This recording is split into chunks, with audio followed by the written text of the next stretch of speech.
parler d'une nouvelle technologie et non pas d'un produit. Ça fait dernièrement l'actualité, donc en décembre dernier, parce qu'ils ont livré leur premier capteur. Alors, je ne vous ai pas parlé de ce que c'était la start-up française Curve One qui fait des capteurs incurvés.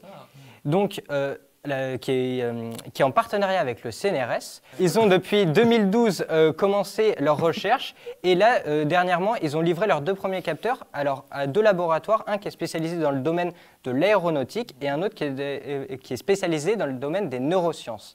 Alors, ce capteur a de multiples possibilités d'application. Comme les smartphones, parce que ça permet d'avoir une miniaturisation et des capteurs plus performants, mais je reviendrai pourquoi et comment par la suite, notamment la recherche d'un point de vue scientifique et médical, parce que pour tout un tas d'outils médicaux, comme maintenant on connaît, il y a des opérations à distance avec des caméras ou même faire des infiltrations. Ensuite, c'est aussi utilisé dans l'aérospatial pour observer notre galaxie ou même pour les outils de mesure, pour même les outils des fusées. Tout un tas d'autres domaines encore comme les voitures autonomes, comme tu as pu nous parler il y a quelques temps, Thomas, avec la Vision S de Sony. Oui, exactement. Voilà. Donc, alors, comment ça marche et pourquoi, quels sont l'intérêt d'avoir fait un capteur incurvé? Donc, ce capteur, il va permettre d'avoir des images avec des qualités qui pourraient être multipliées par 2,5. C'est quand même intéressant sur une surface à peu près, du moins, c'est un encombrement équivalent à un capteur plat. Ensuite, la qualité peut même augmenter de 5 sur les bords de l'image grâce à sa forme incurvée qui va permettre une meilleure impression sur toute la surface et une meilleure homogénéité. Parce qu'on sait que sur les capteurs, on peut avoir du vignettage qui peut être supprimé avec ce capteur. Donc c'est vraiment très utile et ça permet de faire des capteurs plus petits qui peuvent être quand même plus performants et même pour des capteurs de taille normale ou même un peu grand, ça va améliorer les performances. Moi j'ai juste une petite question. Sur la photo, celle-ci, le capteur est incurvé avec l'extrémité sur le haut. Alors que sur l'autre schéma, c'est l'inverse. Donc, dans quel sens je ne sais pas, parce que s'il n'y a pas beaucoup d'informations, je pense que les deux sont possibles. Tout dépend des utilisations, des applications. Peut-être que dans un sens, ça permet de certaines choses, dans l'autre. Après, les photos, il y a eu des recherches de développement, donc ils ont peut-être testé dans un sens, puis dans l'autre. Donc voilà, je ne sais pas ce qui est utilisé actuellement pour les capteurs qui ont été livrés à ces entreprises. Alors,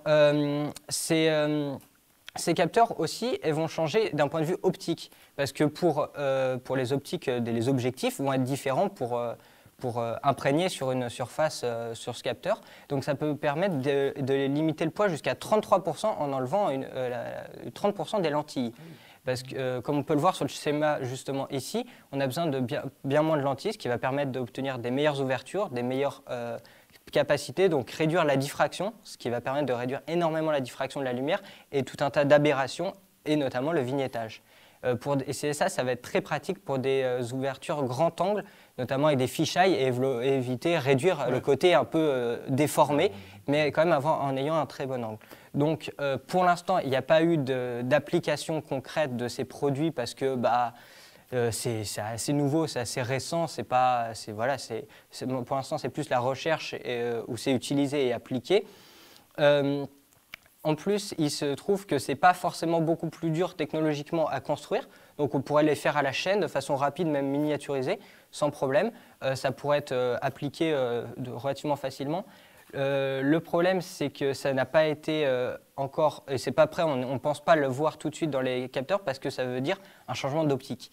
Et pour toutes les sociétés, refaire leur parc d'optique, ça peut être très compliqué d'un point de vue commercial, le fait de vendre des nouvelles optiques à des gens qui sont là depuis des années, qu'on voit chez Canon, ces optiques tiennent, même des vieilles optiques. Dans le cinéma, on peut trouver des vieilles optiques soviétiques qui sont encore très performantes. L'avantage dans l'optique, c'est que ça a une durée de vie quasi infinie. Voilà, c'est ça. Il n'y a pas beaucoup d'innovation d'un point de vue optique. On peut améliorer le verre, les lentilles. Et là, justement, ça va apporter une innovation parce que les lentilles vont être différentes. Ça va permettre des traitements des lentilles plus fins. Donc ça n'a pas été encore appliqué dans les caméras, mais à voir peut-être avec les caméras tout intégrées qu'on peut retrouver sur des téléphones, sur des drones, parce que c'est des applications, donc applications militaires, applications civiles, applications dans les technologies. Et par contre, on peut noter que ce n'est pas la première société à s'y être frottée, parce que, notamment, comme je l'ai dit juste avant, Sony s'était intéressé et avait annoncé qu'ils avaient travaillé sur ce type de capteur en 2014. Donc ça fait quand même un moment. Ah oui, ensuite, en 2016, Canon et Nikon avaient déposé quelques brevets pour des capteurs, mais on n'a rien vu, on n'a rien entendu de plus, mais on a vu qu'ils avaient déposé des brevets. Et il y a même Microsoft qui avait annoncé en 2017 qu'il pouvait dépasser des qualités, notamment du Canon 1D Mark III. Donc là, pour l'instant, on a juste cette société, cette start-up qui a mis en œuvre et qui a commencé à présenter, à rendre public donc ça a commencé à être en 2019 où il y a eu les premiers capteurs et là, tout dernièrement, en décembre 2020, la commercialisation, pas vraiment, mais le fait de proposer et de présenter ces produits à des sociétés qui ont acheté. Voilà. Donc c'est une technologie qui peut être prometteuse parce que ça permet quand même d'évoluer, de changer en ayant des capteurs petits mais très performants et même pour des capteurs plus grands. Améliorer. Et ouais, donc ils sont vraiment adaptés pour tout type d'usage. Vraiment, ça peut être utilisé vidéo. Et même que ce soit du plein format ou un capteur. Plein format, ça se fait, ouais. Un capteur téléphone. Pour l'instant, ils ne se sont pas amusés à faire plein de tailles. Ils font ce qui. Mais ouais, techniquement, tout est faisable. Possible. Et le fait que ce soit l'automatisation de la chaîne de production. Moi, ce qui m'intéresse dans ce que tu dis, c'est sur les optiques, comme on peut voir sur le schéma. On a quand même, enfin, je n'ai pas compté, mais vachement moins. On a beaucoup moins. Un tiers de moins de verre en moins, donc comme tu disais. Donc un coût réduit parce que moins de travail de verre, moins de risques, beaucoup plus léger. Et beaucoup plus léger, 33%. Soit logiquement moins de verre. Moins cher, la lumière, alors moins cher, après il faut voir le capteur aussi, moins d'aberrations comme je l'ai précisé, et plus les problèmes contraintes, avoir des très bonnes ouvertures, on peut avoir des f1 facilement, quand même, ce qui est pas commun, ou sinon c'est des optiques très particulières qui descendent en dessous de 1. Mais donc voilà, c'est une technologie qui peut être prometteuse pour les années à venir dans tous les domaines vraiment. Ils sont même pas mis de restrictions. Même j'ai entendu parler qu'ils travaillent pour voir pour la réalité augmentée. Ça peut être utilisé. Je ne sais pas comment, mais ils présentent ça comme ça. Donc voilà, c'est cette nouvelle technologie qui peut encore une fois être prometteuse avec ces. Très très intéressante. Faut se pencher dessus. Et peu connu, vraiment, c'est quelque chose d'assez récent. Comme on voit, ils ont commencé dans les années 2010-2012 à déposer les premiers brevets. Oui, ça fait des années. Mais je pense qu'on a fait quand même des progrès en 10 ans au niveau capteur et tout ça. Mais c'est qu'il n'y a pas grand monde qui s'est engouffré à fond dedans. Du moins, il y en a qui ont évoqué, comme Sony en 2014 et autres. Mais il n'y a que eux qui ont sorti pour l'instant. C'est peut-être le fait d'être associé à la recherche qui leur a permis un financement et un engouement aussi. Est-ce que aucune des grandes marques, Canon, Nikon, Sony, comme tu disais, a essayé détaché. Alors, est-ce que parce que c'est pas soit un gouffre financier ou soit l'apport est très moindre par rapport à la recherche, tu vois? Parce que si des grandes marques qui sont présentes depuis des dizaines d'années ont essayé et ont mis ça de côté, est-ce que vraiment une petite start-up peut, elle, concurrencer certaines grandes marques qui ont dit c'est pas la peine, on n'y arrivera pas. Alors c'est pas qu'ils ont dit c'est pas la peine, c'est qu'on n'a pas, on sait même pas où ça en est en fait. C'est resté secret.